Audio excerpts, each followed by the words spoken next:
예, 오늘 이 잠언서 6장에서는 우리들이 살아가면서 경계해야 할 삶의 모습들을 기록하고 있습니다. 그러니까 보통 처음에는 이게 별로 그렇게 중요한 게 아니에요. 근데 이런 사소한 행동이 나중에는 감당할 수 없는 고통을 안겨주고 비극으로 끝나게 하는 이러한 행동들이 있어요. 그러니까 별것 아니라고 생각하던 그러한 이 습관이나 또 언행 심사 이런 것들이 나중에는요 그 인생을 파멸시키는 무서운 결과를 낳게 되는 이러한 소소한 생각과 행동들이 있단 말이죠. 그런 것들을 우리는 정말 경계해야 합니다, 여러분. 평소에 아무것도 아닌 것처럼 생각돼서 그냥 쉽게 생각하고 쉽게 행동을 해버리는데 그것이 나중에는 걷잡을 수 없는 인생의 고통을 안겨주는 결과를 낳게 된단 말이에요. 이런 것들에 대해서 이 솔로몬이 여기다 다 모아놨어요. 얼마나 지금 이 잠언 6장이 소중한 말씀인지 알 수가 없습니다, 여러분. 그래서 여러분 오늘 이 수요 예배에 오신 분들이 정말 이 솔로몬이 경고하는 것들 이것들을 마음판에 새기고 우리 삶의 현장에서 실천하면은요 인생에 굉장히 많은 그 위험들과 함정들을 피해 나갈 수 있단 말이죠. 그래서 우리가 귀를 쫑긋 세우고 오늘 이 솔로몬의 권면을 마음에 새겨야 할 것입니다. 1절 보면 내 아들아 네가 만일 이웃을 위하여 단보하며 타인을 위하여 보증했으면 내 입의 말로 내가 얽혔으며 내 입의 말로 인하여 잡히게 되었느니라 그랬지요. 그러면 이 사소한 행동이 나중에는 감당할 수 없는 고통을 안겨주는 것들 중에 첫째가 뭐냐? 솔로몬이요 보증이라는 거예요. 보증. 그러니까 보증 서는 거는 절대로 하지 말아라 이렇게 권면하고 있어요.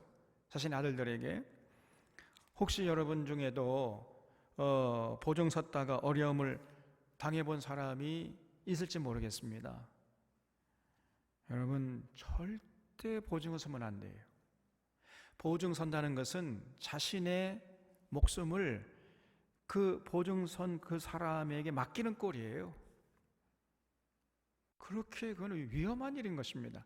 근데 처음에 별 생각 없이 무슨 일이 있겠나 아주 믿을 만한 사람인데 또 친한 친구인데 이래가지고 그냥 별 생각 없이 보증을 서줘요.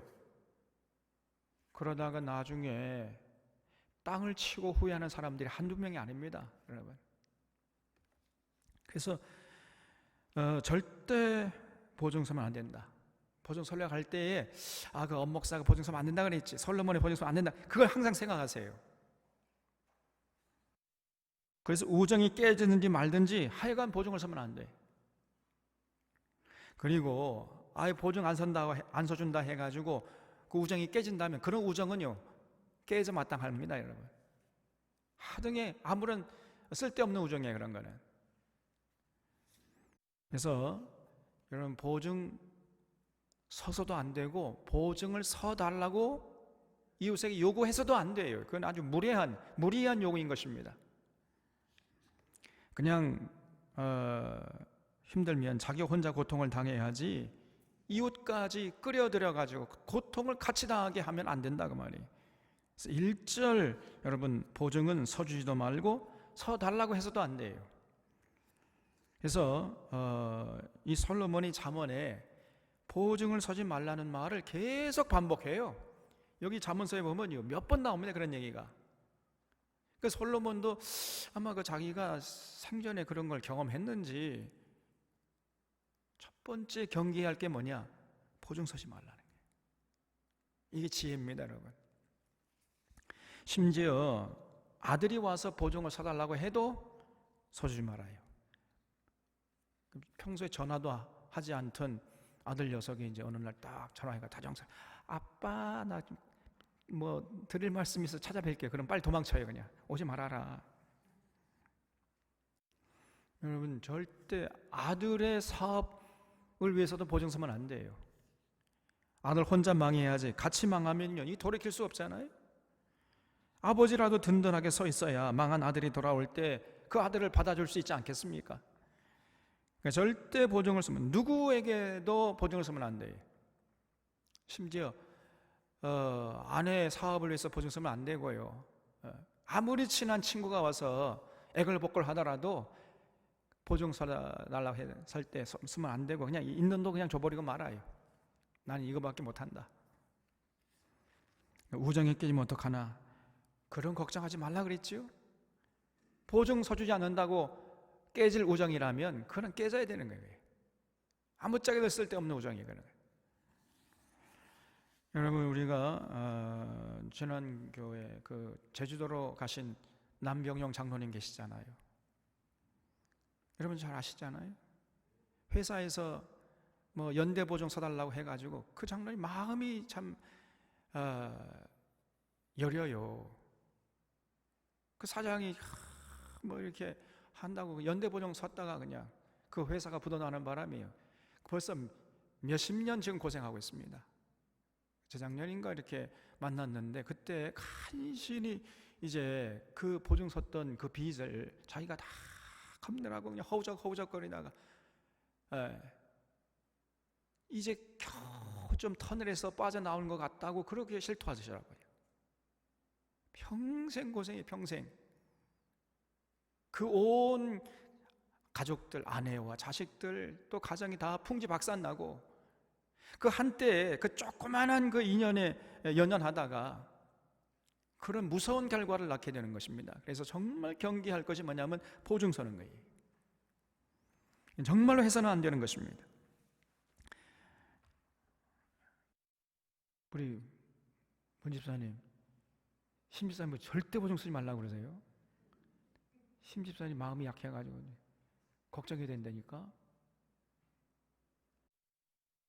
3절에 내 아들아, 내가 내 이웃의 손에 빠졌은즉 이같이 하라.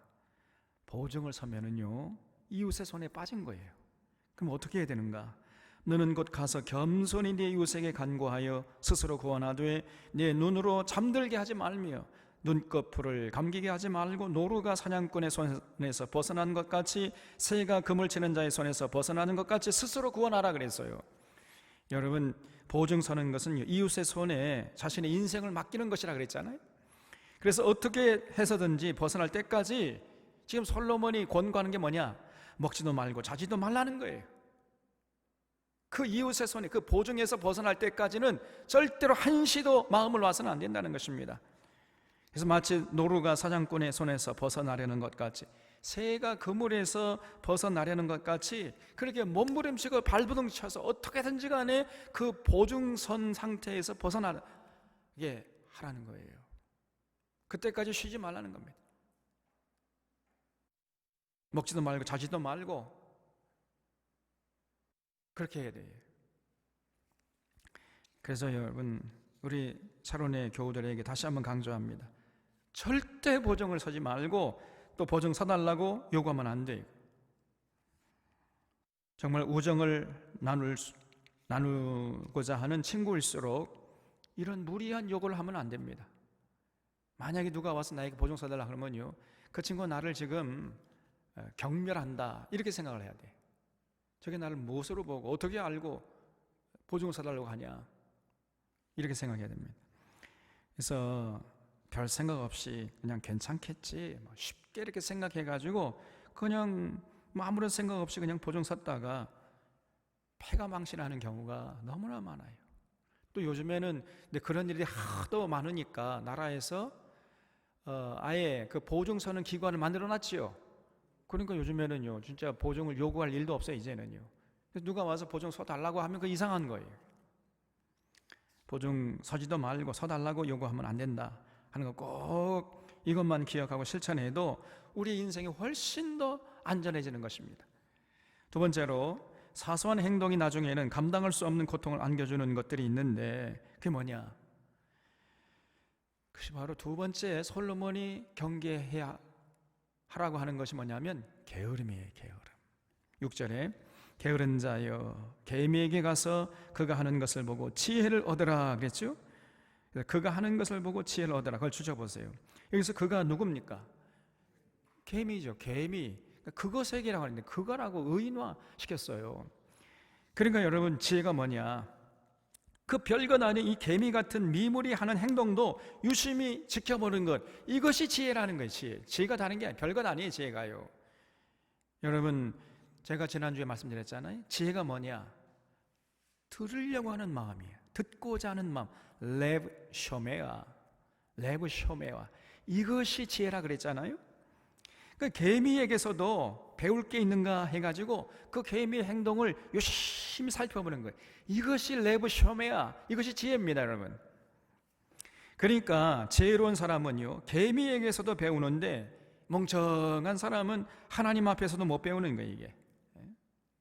아무리 하늘의 지혜를 말해줘도 못 배우는 사람이 있는가 하면은 이 말단 미물에게서도 지혜를 얻는 사람이 있다니까요.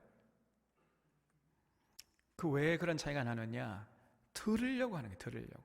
귀를 쫑긋 세워서 지금 이 상황과 형편과 여건에서 또 이웃에게서 들려오는 소리 귀를 쫑긋 세워가지고 들으려고 하는 이런 자세를 갖는 사람, 이런 사람은 반드시 지혜로운 사람이 되는 것입니다. 그래서 여러분, 개미도 우리의 스승이 될 수 있다는 것을 여러분 꼭 인식해 주시기를 부탁드립니다. 개미에게서 배울 게 있다니까요. 예? 여러분 함부로 발로 밟아 죽여버리는 그 바퀴벌레에게도 배울 게 있어요. 여러분, 바퀴벌레 봐요. 얼마나 행동이 빠른지 모릅니다. 그리고요, 아주 미끈하게 잘생겼어요.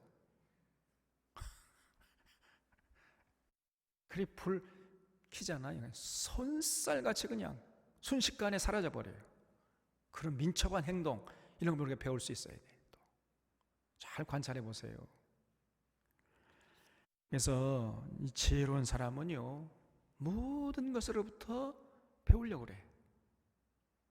마음을 열고 귀를 쫑긋 세우고 저 미물에게서도 뭐 배울 것이 있다, 이걸 늘 의식하면서 살아가는 거예요. 이런 사람이 진짜 레브 쇼메아, 지혜로운 사람입니다. 우리 교회 마당에 있는 피어나는 꽃들도요, 제가 이렇게 아침에 새벽에 와서 이렇게 보면은 꽃이 시들어 있어요. 낮에 볼 때는 꽃이 활짝 피어 있는데, 근데 저녁 이제 해가 지고 또 아침 새벽 동 트기 전까지는 꽃이 이렇게 오므라져 있거든요. 그러다가 이제 다시 낮에 해가 떠오르면 활짝 피어납니다. 야, 이 꽃이 왜 이럴까? 에? 왜 그러겠습니까? 그렇죠. 추우니까. 자기 몸의 온기를 보존하기 위해서 꽃들도, 이 식물들도요, 해가 떠오를 때는 활짝 피어가지고 이렇게 온기를 발산하는데, 해가 지면은 자기 온도, 그 식물의 온도를 유지하기 위해서 이렇게 꽃을 움츠리는 이런 것을 볼 수 있잖아요. 이게 식물의 지혜입니다, 여러분. 그래서 미물의 행동과 무언의 소리라도 들으려고 유심히 관찰하고 지켜보고 귀를 쫑긋 세우는 자세가 바로 레브 쇼메아, 그것이 바로 지혜입니다.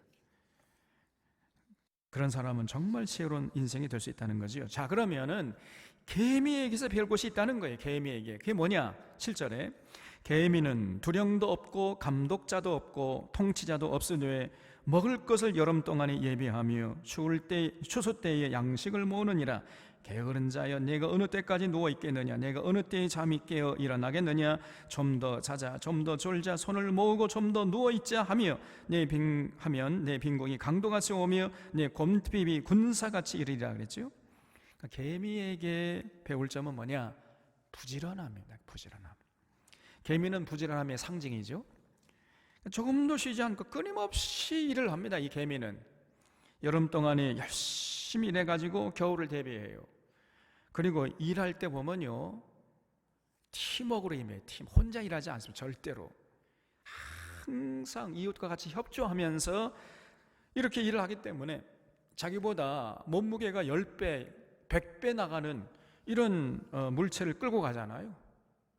와, 이 개미가요 아무것도 아닌 것 같은데 저 아프리카 이 개미 같은 거는요 사람을 뜯어먹는데요. 아프리카 개미에게 걸리면 끝장입니다. 남아나는 게 없답니다, 여러분. 그렇게 무섭습니다, 여러분.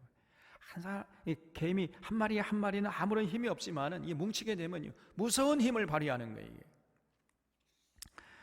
그런데 이 배짱이 이놈은 그 여름엔 좀 덥다고 해가지고 그늘에서 그냥 띵까띵까 그냥 노래만 부르다가 결국 추위가 다가왔을 때 먹을 것이 없어가지고 결국 개미에게 찾아오지 않았습니까? 이 개미와 배짱이 그 우화를 우리가 기억해야 돼요.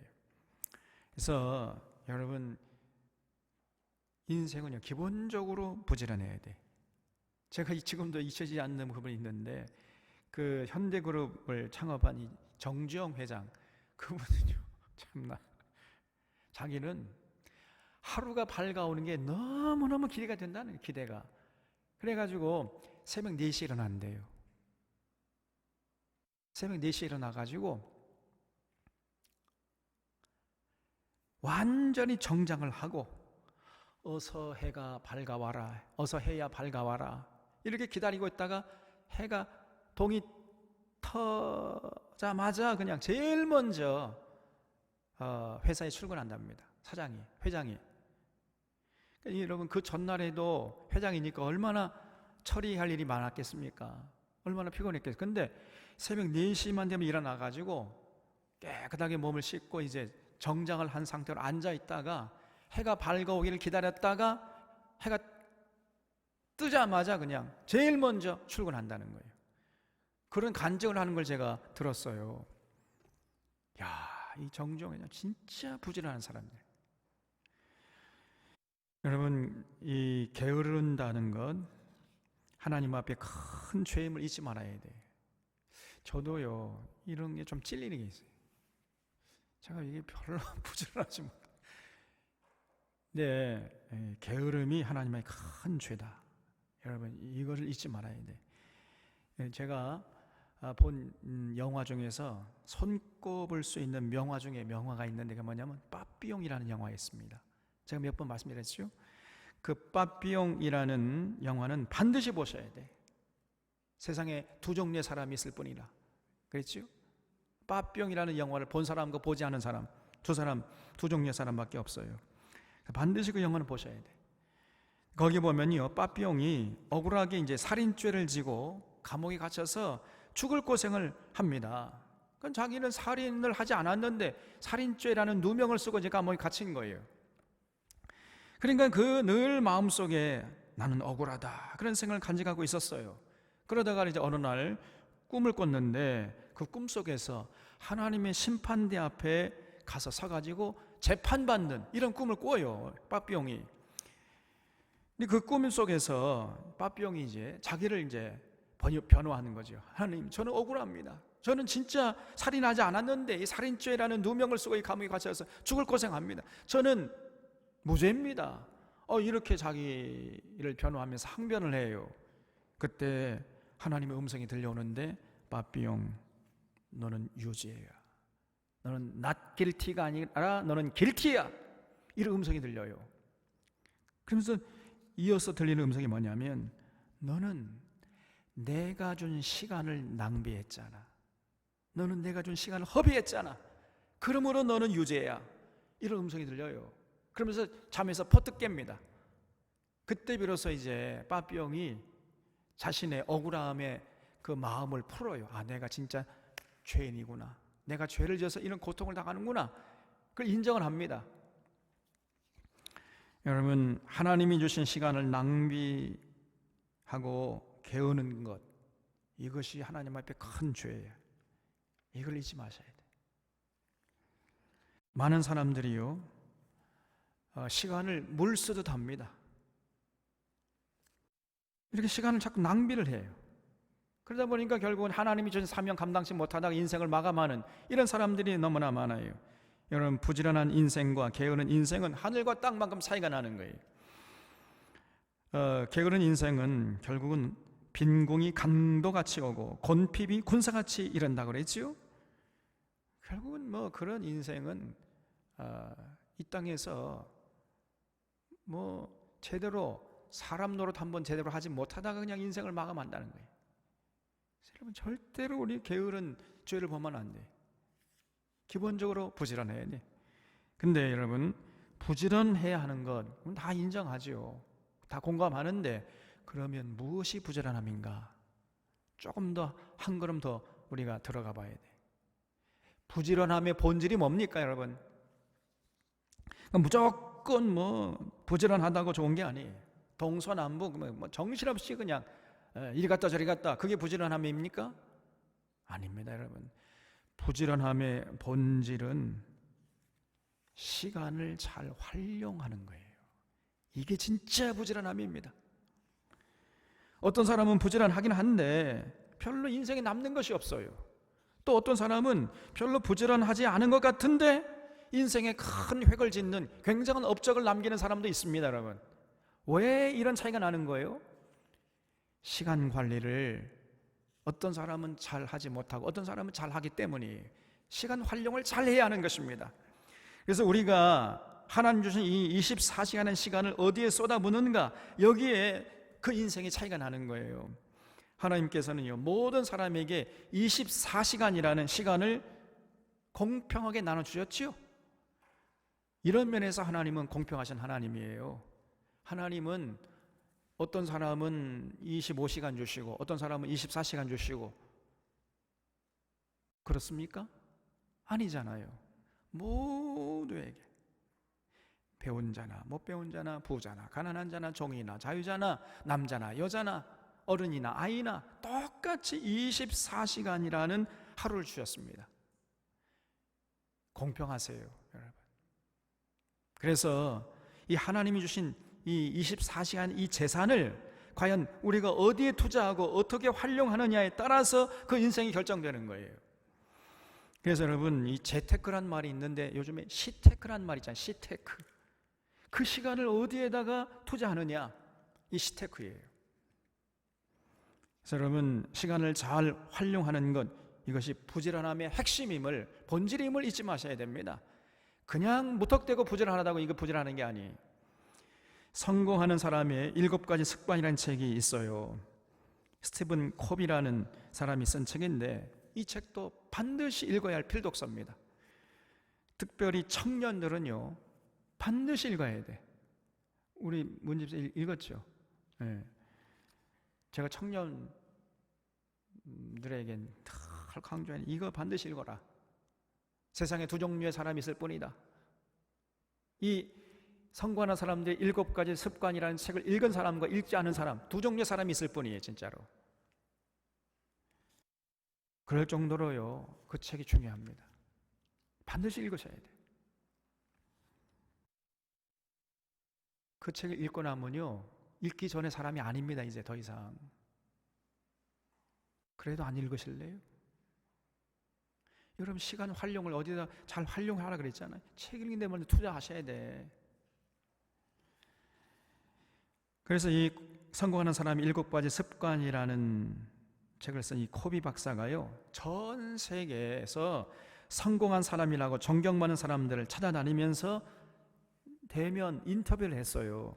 그래서 그들의 삶을 연구한 결과 성공하는 사람이라고 인정받는 사람은 공통적으로 발견되는 7가지 습관이 있더라는 것입니다. 이거를 체계화시켜 가지고 책을 쓴 것이 성공하는 사람들의 7가지 습관이라는 책이에요. 그럼 반드시 여러분도 읽고 여러분 자녀들에게 읽히게 해야 돼. 그래서 그 7가지 습관이 있는데, 첫째는 뭐냐, 성공하는 사람들 보니까요, 자신의 삶을 주도적으로 끌고 가더라는 거예요. 그 주위의 사람이나 어떤 상황에 끌려다니지 않고 자신의 삶의 주도권을 잡고 자기가 자기 삶을 살더라는 것입니다. 여러분, 이게 쉽지 않습니다. 그 인생의 코스를 스스로 선택하고 자신이 할 수 없는 일에 집착하는 이런 우를 범하지 않고, 자신이 할 수 없는 일은요, 그거는 이제 절대로 거기에 시간 투자하지 않아요. 자신이 할 수 있는 일에 집중하면서 자기의 선택과 집중, 그러면서 자신의 인생을 책임지려고 하는 이런 모습을 보이더라는 거예요. 두 번째로, 성공하는 사람들은요, 어떤 일을 시작할 때 대충 생각하고 대충 계획하고 시작하는 게 아니라 항상 끝장까지 생각해 본 다음에 계획을 세운 다음에 시작하더라는 것입니다.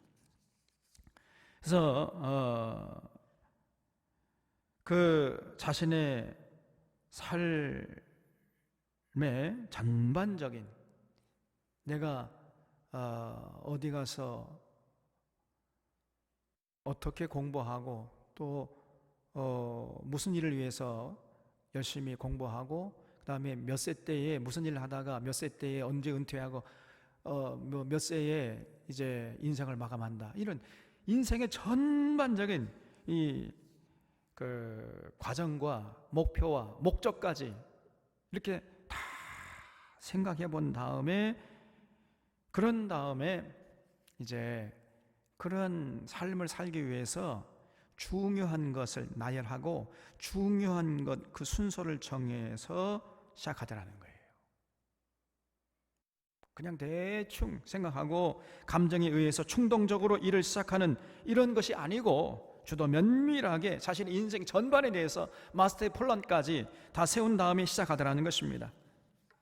세 번째로, 성공하는 사람들을 보니까요, 그래서 그렇게 이제 마스터 플랜을 세운 다음에 거기서 이제 이렇게 드러나는 중요한 것을 나열해가지고 거기다 우선순위를 매겨가지고 그 우선순위에 입각해서 중요한 것부터 하더라는 거예요. 중요한 것부터 여기에 시간을 쏟아붓더라는 것입니다. 자기의 발등에 떨어진 불을 끄는데 시간을 쏟아붓는 것이 아니라, 그러니까 어떤 긴급한 일에 시간을 다 활용하고 사용하는 것이 아니고, 중요성을 기반으로 업무 우선순위를 정해가지고 그 우선순위에 입각해서 시간을 활용하더라는 거예요. 이게 굉장히 중요한 지혜입니다. 이게 여러분, 어떤 사람은요 별로 중요하지도 않는 것에 시간을 물 쓰듯이 허비해버려요. 그러면 그 인생은 별로 중요하지 않은 인생이 되고 마는 겁니다. 어떤 사람은요 자신의 마스터 플랜에 따라서 우선순위를 정해가지고 중요한 것부터 하는 거예요. 중요한 것부터. 여러분 이거 보세요. 자, 보세요. 여기다가 그래서 그 이제 실험을 했는데 큰 한 분, 이런 항아리 있잖아요. 어항이라고 생각합니다. 어항이 있어요. 어항에다가 여러 가지 큰 물건과 작은 물건 이렇게 이제 넣는 시험을 하는데,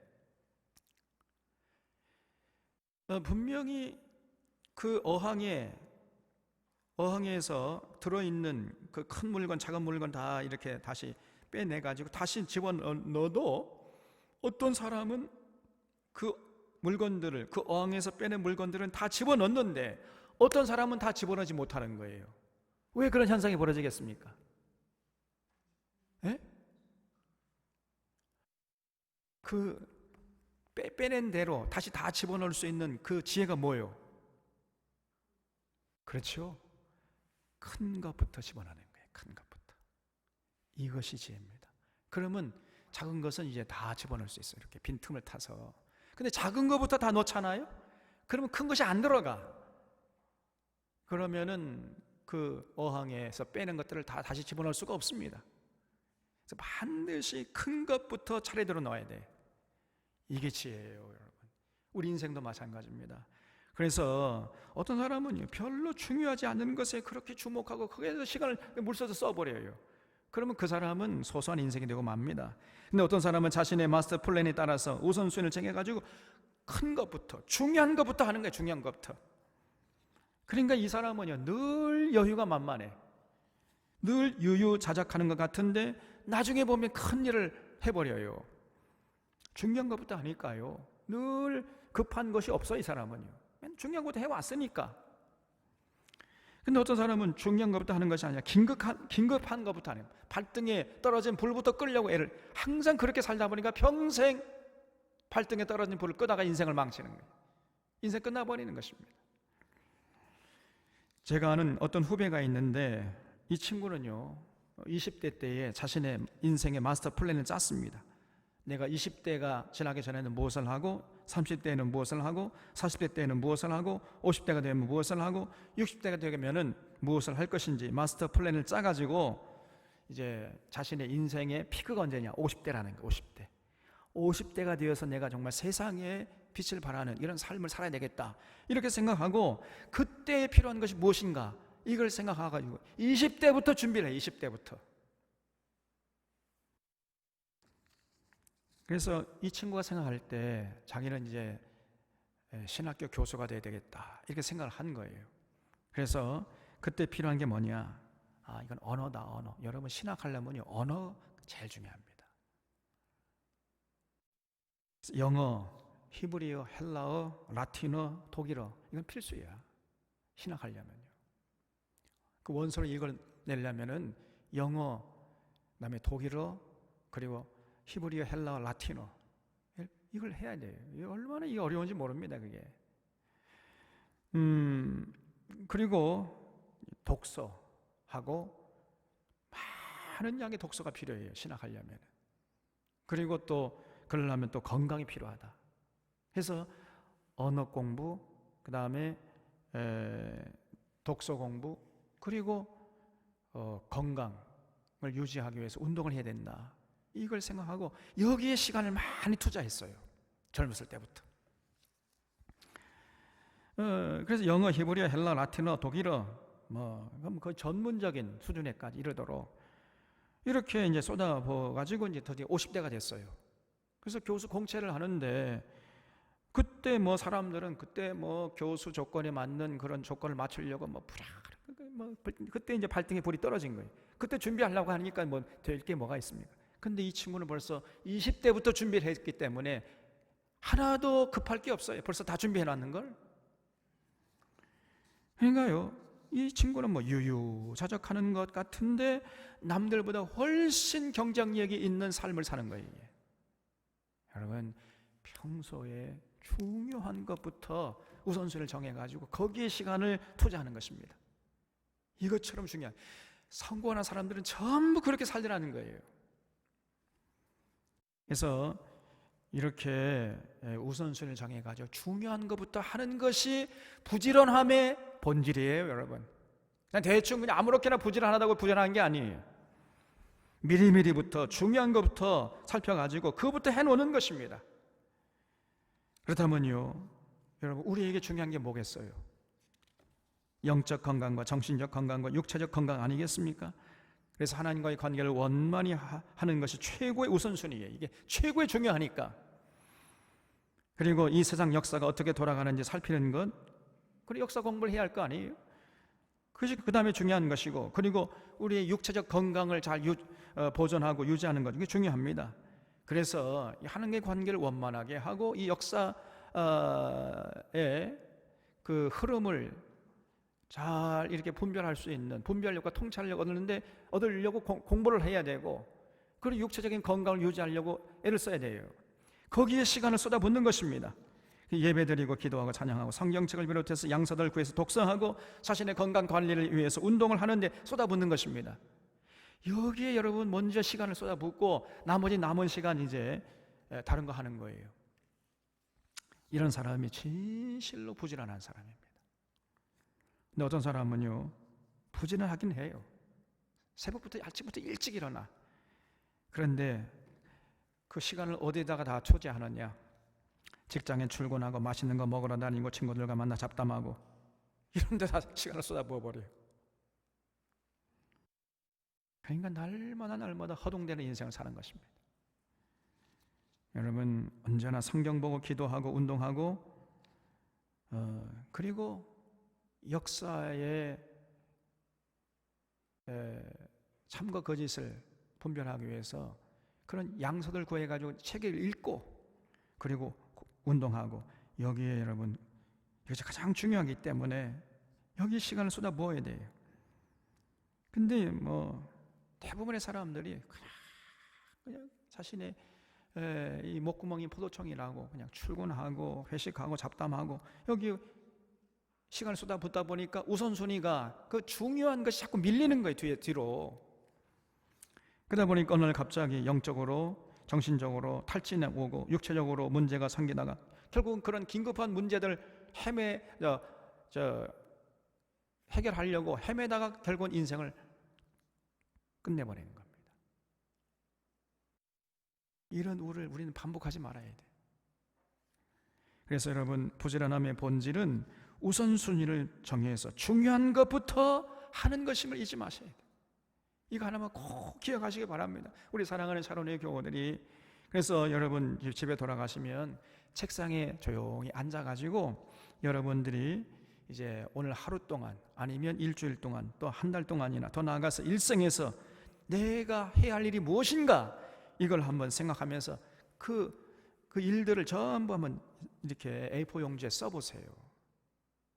그래서 정말 내가 할 일들을 이렇게 나열하고 그 다음에 중요도를 매기세요. 우선순위에 따라 중요도를 매겨가지고 그 우선순위에 따라서 중요한 것부터 여러분 시간을 하시라는 말이에요.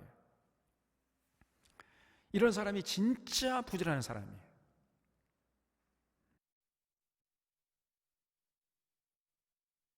아멘 하는 사람이 한 사람도 없네요.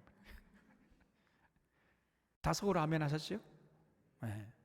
반드시 그렇게 하셔야 됩니다. 반드시. 세 번째로, 사소한 행동이 나중에는 감당할 수 없는 고통을 안겨주는 것들이 무엇인가? 여기 12절 보겠습니다. 불량하고 악한 자는 구부러진 말을 하고 다니는 거예요. 구부러진 말. 이것이 참 그 인생을 망치는 결정적인 계기가 될 수 있어요. 평소에 말을 함부로 하고 다녀요. 구부러진 말을 하고 다니며 눈짓을 하며 발로 뜻을 보이며 손가락질을 하며 그의 마음에 패역을 품으며 항상 악을 꾀하여 다툼을 일으키는 자라. 그러므로 그의 재앙이 갑자기 내려 당장에 멸망하여 살릴 길이 없으리라 그랬죠. 여러분, 평소에 어떤 사람은요 너무 가볍게 말을 해. 아무런 생각 없이 그냥 별로 악의가 없는데 생각 없이 말을 하는 거, 이게 습관에 돼 있어요. 근데요, 그런 사람은 그의 재앙이 갑자기 내려가 당장에 멸망, 살릴 길이 없는 이런 결과에 봉착하게 되는 거예요. 그럴 때는 땅을 치고 후회해도 늦습니다, 여러분. 그 사소한 그런 행동이 나중에 이게 쌓이게 돼가지고 자신의 인생을 망치는 흉기가 된단 말이죠. 그래서 이 불량한 자, 악한 자의 특징이 뭐냐? 말을 함부로 하는 거예요. 말을 불량하게 해. 그 사람은요 미래가 심히 걱정되는 사람입니다.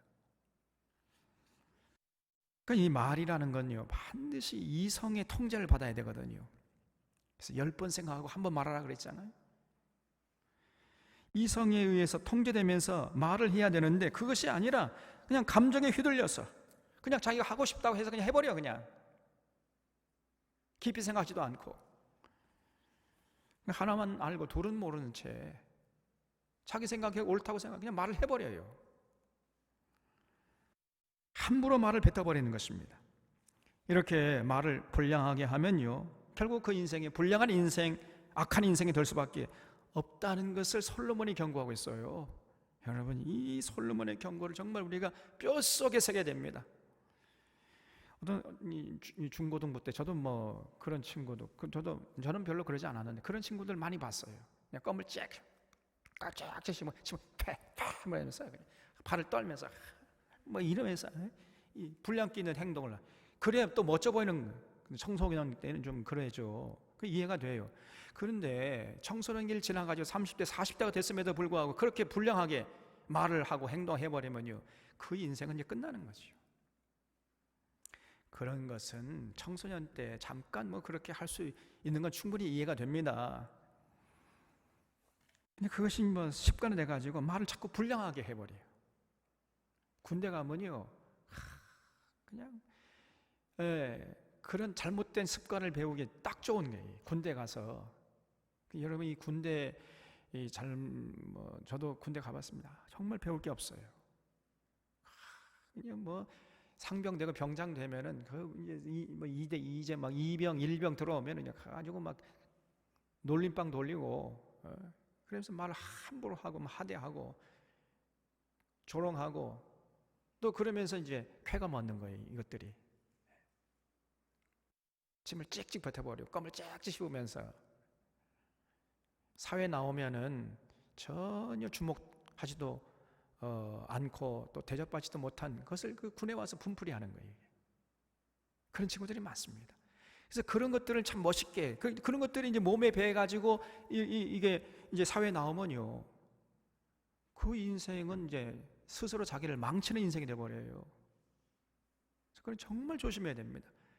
특별히 군에 가서 헌병 역할을 하고 헌병대에서 이렇게 하고 남 의심하고 남 뭐 이렇게 조사하고 이랬던 이 친구들 보면요, 그 습관이 남아가지고 말을 함부로 해버려요. 시니컬하게 하고 스스로 자신의 인생을 망치는 겁니다. 그래서 소소한 행동들이 그래서 나중에는 걷잡을 수 없는 고통을 안겨주는 결과를 낳게 되는 거예요. 그리고 또 여기 눈짓을 한다 그랬죠? 상대방이 모르도록 몇몇 사람만 지들끼리 아는 눈짓을 자꾸 이러고, 그런 사람들이 우리 주변에 있어요. 그런 사람 보면요, 아주 그냥 제가 아주 정내미가 떨어져요. 아니 그러면 그런 얘기를 하려면 말을 해요. 말을 정정당당하게, 다 사람들이 알아듣도록. 근데 몇몇 끼리끼리만 하도록. 이게 도대체 뭐 하는 짓입니까 이게? 근데 여러분, 그런 소소한 행동들이 결국은 그 사람의 인생을 결정짓는 굉장히 중요한 요소가 된다는 거예요. 절대 그런 짓을 하면 안 된단 말이죠. 아니, 이 뜻을 전하려면 말을 하나님께서 말을 하라고 입을 주신 거 아닙니까?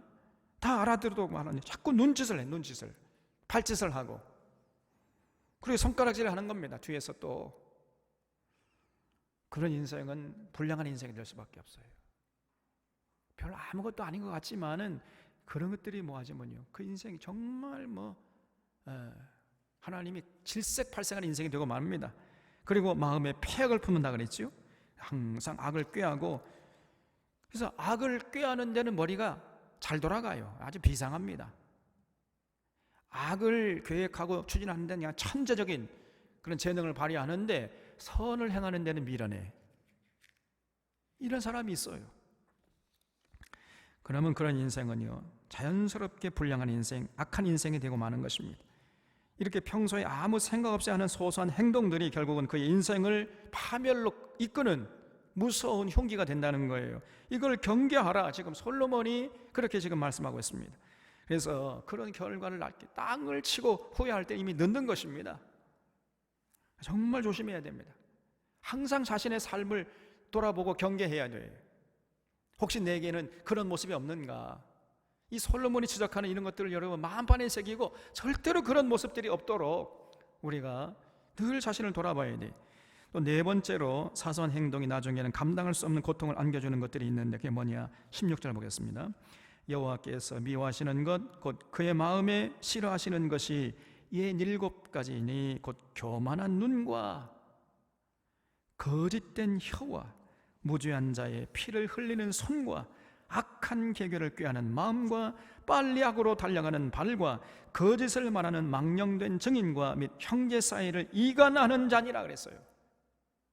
여러분, 이런 예 7가지, 이것들이 처음에는 별로 사람들의 눈에 안 띄어요. 그런데 그것이 그 사람의 인생을 결정짓는 무서운 요소가 된단 말이에요. 그 사람의 인생을 파멸로 시키는 무서운 함정이 될 수 있다는 것을 잊지 마셔야 돼요. 그래서 내게 혹시 이런 모습이 없는가, 이런 것들을 스스로 냉철하게 살펴야 됩니다. 첫 번째 뭐예요? 교만한 눈. 이 눈에 힘이 자꾸 들어가. 이게 이 조폭들이 뭐예요? 눈 깔아이 이러잖아요. 눈 깔아이, 눈에 힘이 들어가. 이 교만한 눈이 시간막을 떠는 거죠. 그러니까 필요 이상으로 자기 능력보다 필요 이상으로 높은 자리를 자꾸 바라보고, 그리고 또 자기 밑에 사람들 하대하고, 이게 교만한 눈이에요. 이게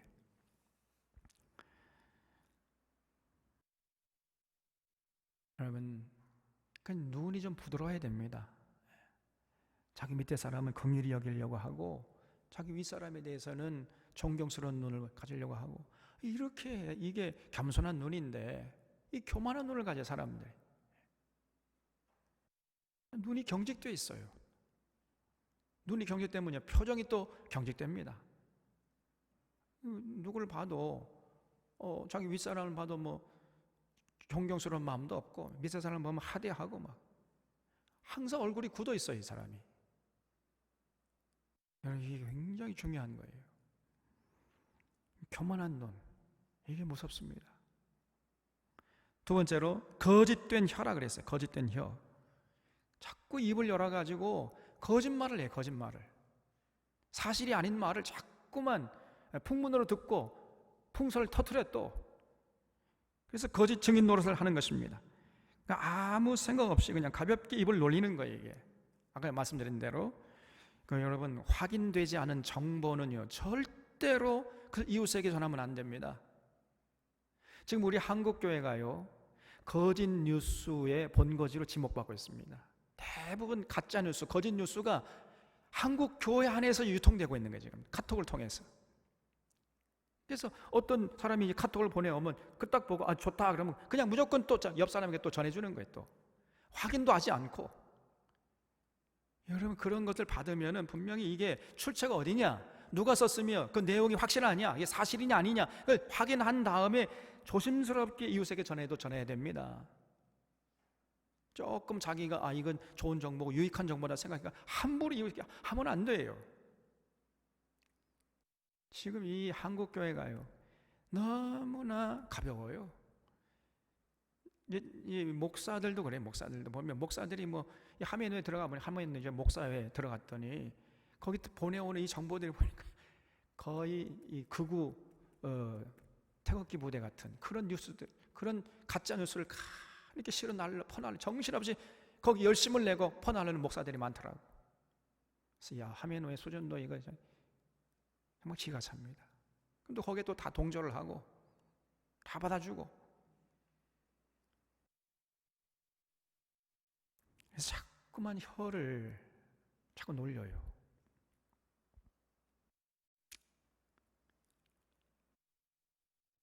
그런 인생은요, 절대로 가까이 하면 안 됩니다. 세 번째로, 무죄한 자의 피를 흘리는 손이 있다 그랬어요. 손. 그래서 그 손은 여러분, 한 손으로 왜 하나님께서 손을 두 개 만들었겠어요? 두 개 만든 이유가 뭡니까? 한 손으로는 자기를 위해서 일하고 한 손은 남을 위해서 일하라고 있는 거예요. 그 두 개 있는 거예요. 근데 자꾸 그 손을 가지고 무죄한 자의 피를 흘리도록 거기에 활용하는 거예요. 두 손 가득히 다 물건을 들고 있으면은 남이 도와달라고 도와줄 수가 없잖아요. 그래서 항상 한 손은 비어 있어야 돼. 두 손 다 뭐가 가득 이걸 들고 있으면은 안 됩니다. 근데 자꾸 손을 가지고 죄가 없는 사람들의 피를 흘리는데 활용해버려요. 그건 아주 악한 사람이죠. 하나님께서는 이런 사람을 아주 그냥 경멸하시는 겁니다. 또 네 번째로, 악한 괴교를 꾀하는 마음이 있다 그랬어요. 자꾸만 이웃을 고통스럽게 하고 피눈물을 흘리게 만드는 그런 일을 꾸미고 서슴없이 자행하는 거예요. 그리고 악으로 빨리 달려가는 바알이라 그랬죠. 그래서 이렇게 이제 저녁 내내 밤새도록 악을 계획한 다음에 날이 새기가 무섭게 이제 실행에 옮기는, 그래서 악으로 빨리 달려가는 바알이 있어요. 그다음 여섯 번째로, 거짓을 말하는 망령된 증인이다 그랬죠. 여러분, 십계명 보면은 하나님께서 뭐라고 말씀하셨어요? 내 이웃에 대하여 거짓 증거하지 말지니라 그랬잖아요. 내 이웃에 거짓 증거하는 것, 이것처럼 무서운 죄가 없습니다, 여러분. 자신의 유익을 위해서 아니면 자기 편의 유익을 위해서 거짓 증인 노릇을 하는 것을 서슴없이 자행하는 자들이 많아요. 그래서 지금 이 검찰이 문제가 되는 거 아닙니까, 이게? 네? 그러니까 네 편, 내 편 다죠. 이번에 이 윤석열 검찰총장 나와서 하는 거 보세요. 아나 모인이 아닙니까, 저게?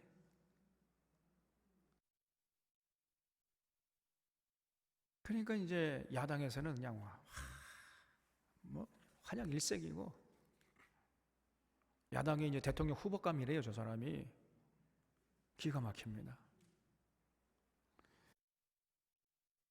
자꾸 거짓을 말해. 거짓된 증인 노릇을 하는 거예요. 박상기 법무장 얘기 들어보니까 그게 아니에요. 그런 말을 한 적이 없는데 그런 말을 했다고 거짓말을 하는 거예요. 이 윤석열 검찰총장이 국민들 앞에서.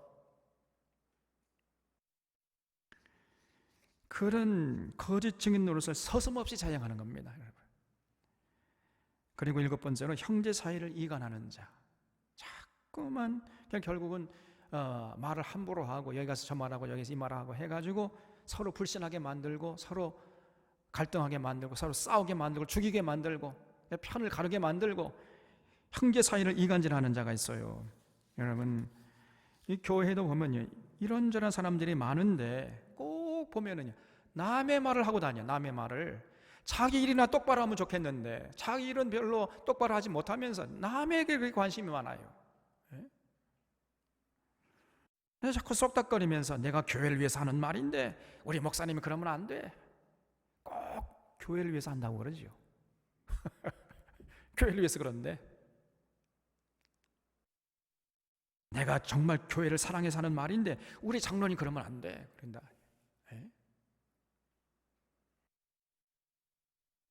그러면서 속닥거리는 거예요.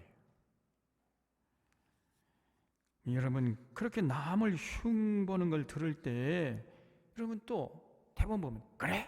그럴 수 있어. 그럼 안 되는데. 또 이렇게 또 반응을 해. 또 맞장구를 쳐줘요. 또. 그러니까 유유상종입니다, 여러분. 잠언에 보면은요, 남의 말하기 좋아하는 자의 말은 별식과 같아서 뱃속 깊은 데까지 내려가느니라, 이렇게 기록하고 있어요. 남을 칭찬하면요, 괜히 시기하고 질투가 나는데 그거 듣기 싫어요. 그거는 남을 비판하고 남의 잘못된 것을 이야기하면요, 달콤하게 들으니까 자꾸 더 해달라고 그러는 거예요. 더 해달라고. 별미처럼 깊이 뱃속 깊은 데로 내려가는 겁니다. 그러니까 결국은요, 교우들 사이를 이간질을 시키고 불신을 쌓게 만드는 거예요. 교회를 어지럽히고, 그리고 거기에 자기도 모르게 동참하는 것입니다. 그래서 여러분, 어지간하면은 남의 말 뒤에서 하지 말아요. 하려면요, 앞에서 해서, 앞에서 정정당당하게. 그 사람이 뒤에서 이렇게 저렇게 말한다는 것은 이거는 비겁한 것이고 비열한 짓이고 하나님이 가증히 여기는 짓이다. 이걸 언제나 잊지 마셔야 돼. 아무리 좋은 말이라 교회를, 공동체를 위해서 한다는 말, 그거는요 하면 안 돼. 정정당당하게 앞에서, 그 사람 앞에서 하고 공식적인 자리에서 하고 이렇게 해야지. 끼리끼리 모여가지고 속닥거리고 그래서 불신하게 만들고 그러면요, 그거는 결국 그런 사소한 행동이 자신의 인생을 망치는 결과를 낳게 된다는 것을 잊지 말아야 됩니다. 그래서 다시 한번 정리하면은요, 첫 번째, 솔로몬이 이 권면하는 게 뭐냐면 보증 서지 말라 그랬어요. 보증. 두 번째로 게으름을 경계하라. 부지런하되 우선순위를 매겨서 중요한 것부터 시간을 할애하는 것, 이것이 부지런함의 본질이라 그랬어요. 세 번째는요, 입술의 말을 함부로 뱉지 말라는 거예요. 10번 생각하고 한 번 말하고, 말이 좀 무거워야 돼요, 여러분. 그리고 눈과 혀와 손과 마음과 발과 거짓 증인 노릇과 형제 이간질하는 이런 자들을 조심하라, 이런 모습을 조심하라 그랬어요. 그런 것들이 처음에는 별거 중요한 거지, 사소한 행동처럼 보이는데 나중에는 인생을 고통스럽게 하고 결국 인생을 파멸로 몰아가는 무서운 죄가 된다는 것을 잊지 말고 우리 사랑하는 사랑의 교우들, 언제나 이런 모습을 경계하고 끝까지 승리할 수 있기를 주님의 이름으로 부탁드립니다. 기도하겠습니다.